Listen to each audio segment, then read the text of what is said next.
Hello guys, welcome back my channel. చూస్తున్నారు కదా, మనమైతే నర్సిపేట నుండి వైజాగ్ వెళ్తున్నమాట. ఎందుకంటే రిషికొండ బీచ్కి వెళ్తున్నాం. అంటే చాలా రోజులు వెళ్ళనమాట వచ్చిన దాని నుంచి. సో మనమైతే ఇప్పుడు మెయిన్ రోడ్ మీద ఉన్నాం, ఇంకా హైవేకి వెళ్ళదనమాట. అంటే చోడవరం బీచ్కి వెళ్ళొచ్చు, కానీ చోడవరం రూట్ చాలా అస్సలు బాగోదు. హైవే అయితే చాలా త్వరగా వెళ్ళిపోవచ్చు. సో మనమైతే హైవే ఎక్కువ.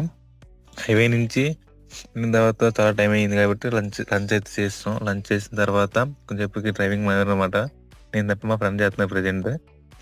సో మనమైతే ఆల్మోస్ట్ దగ్గరకు వచ్చే టైంకి మళ్ళీ వాటర్ వేసింది. వాటర్ తాగేసి మేము మళ్ళీ స్టార్ట్ అయిపోయామాట. స్టార్ట్ అయిన కొద్దిసేపటికి మళ్ళీ మా వాడు బండి అయిపోయి మా కొన్ని బ్రష్ తీసుకున్నమాట. రెండు మింగాను నేను. మింగిన తర్వాత మళ్ళీ స్టార్ట్ అయ్యి ఏదైతే వెళ్ళిపోయాం, లొకేషన్కి వెళ్ళిపోయాం. ఏదైతే టికెట్ కౌంటరో అది రిషికొండ బీచ్ అనమాట. చూస్తున్నారు కదా, అదే ఫుల్ బాగా జనాలు బాగా వచ్చారు. ఒక నెక్స్ట్ వెళ్ళి వెళ్తాం. బాయ్.